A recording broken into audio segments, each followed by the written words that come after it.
गॉडमॅन culture in India म्हणजे actually गॉडमॅन कल्चरचा अर्थ काय होतो की आता पहिलेपेक्षा जास्त जे बाबा बुवा आणि गुरु असतात ते तुम्हाला जास्त ठिकाणी दिसून येत आहे सच सोशल मीडिया. आता याचे कारणं काय आहेत लक्षात घ्या. सगळ्यात पहिले सोशोलॉजिकल ॲनालिसिसमध्ये मार्क्सिस्ट ॲनालिसिस कसं आहे तर मार्क्सचं काय म्हणणं आहे की ॲलिनेशन आहे समाजामध्ये, लोक स्वतःपासून आणि समाजापासून दूर जात आहेत.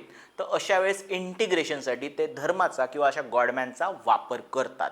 त्याच्यानंतर मार्क्स स्वतःच काय म्हणतो, धर्म ही अफूची गोळी आहे आणि या अफूच्या गोळीमुळे पण लोक ॲक्च्युली याशा गॉडमॅनकडे वळत आहेत.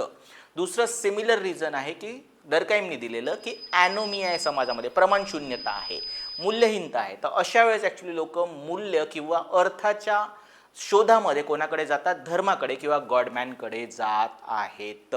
त्यानंतर ॲक्च्युली इवन वेबरचं ॲनालिसिस असं आहे की असे जे गॉडमॅन असतात ते करिझमॅटिक पर्सनॅलिटीचे असतात, त्याच्यामुळे पण लोक अट्रॅक्ट होतात.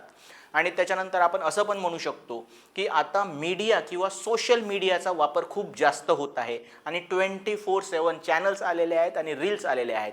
ते बघून पण लोक काय करतात, ॲक्च्युली याच्याकडे अट्रॅक्ट होतात. तर या प्रकारे तुम्हाला गॉडमॅन कल्चरचं ॲनालिसिस करायचं आहे.